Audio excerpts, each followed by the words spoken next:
Hey, how you doing? Duff here. It's time for that long-awaited Volume 2 of my Tesla question and answer series. I apologize for this taking so long. I thought I would have done this a long time ago, but I've had a lot to do. So let's dig right in. And just make believe that there's no disassembled Prius battery sitting on the table and a dead 2007 Prius sitting in the driveway. We'll make believe that's not there. All right, this is from Tony. Do you regret not getting the long range, or is the SR Plus good enough? Well, my daily commute is about 50 miles round trip. Uses if I don't use any of the extra features like Sentry mode or cabin cooling, all that kind of stuff, I typically will use 20% of my battery on a normal day. When I get home, I charge it for less than 2 hours, and I have that range back. So for my certain situation, or for my situation, yes, it is plenty. And I did just take this to Orlando last week, and had to do some supercharging, and it wasn't a big deal either. So yes, for my situation, the Standard Range Plus is enough. In cars we trust, are your rear heated seats activated on the SR Plus? Mine are. No. No, they're not. Just front and back. I'm trying to remember where else in here you can control the seats.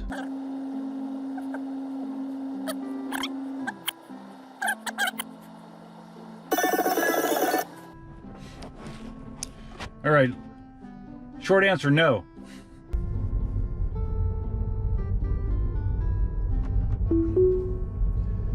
Dennis Schlackhow. The professional driving tip: you should never underhand turn the steering wheel. Overhand or palm spinning provides much better control. Remember, you have power steering. This isn't like the days of manual steering. Thanks for the tip.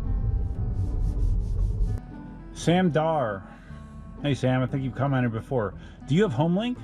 I hear it's available on Tesla Store as an add-in option for the M3 SR Plus. Why, yes, I do. See that little house? That means you have HomeLink. Available on the Tesla Store for $300. Reginald Hawthorne, can we see a video of the door opening on arrival? That would be neat. Sure. So here we are driving home.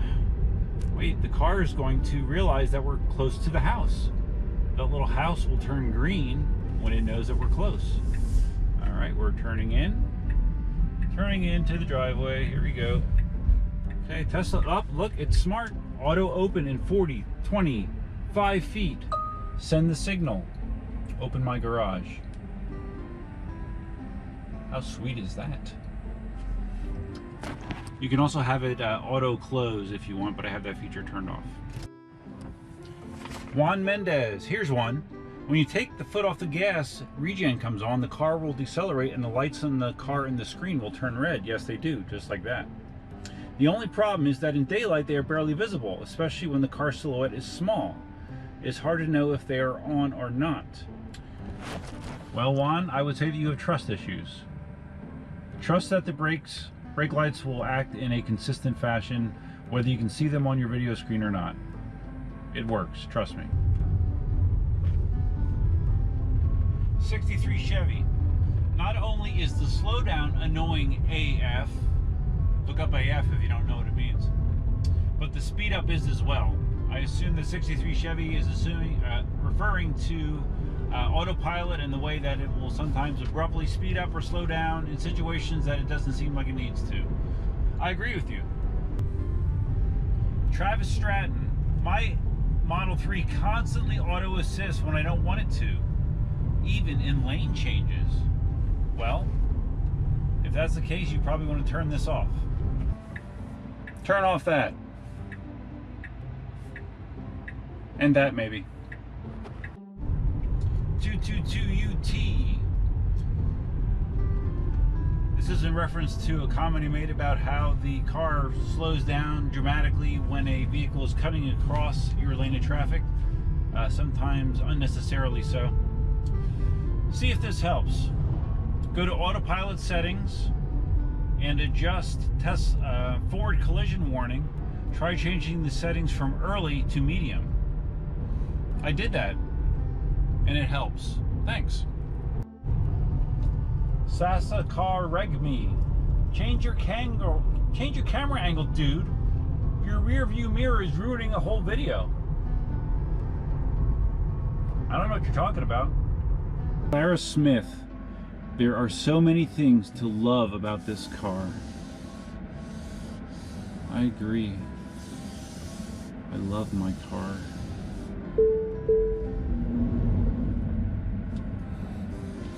I really love my car.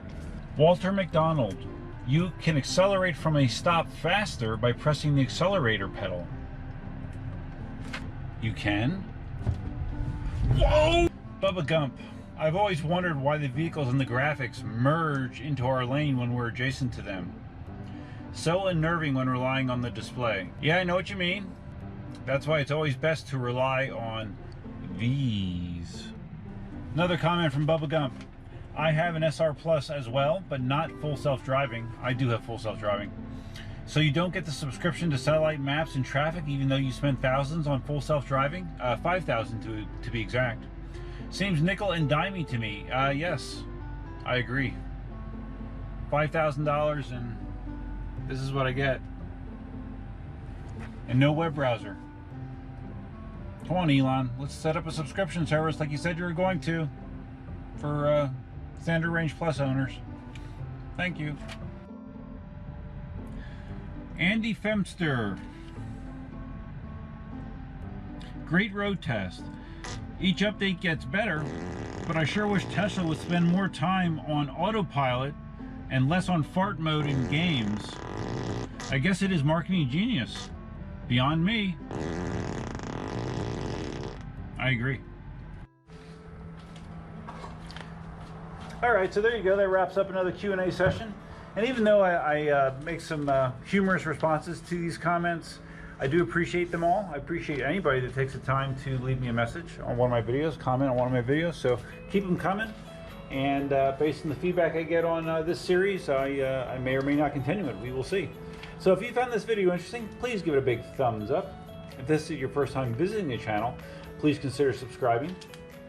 Feel free to leave your comments, obviously. Suggestions, ideas, and thoughts below.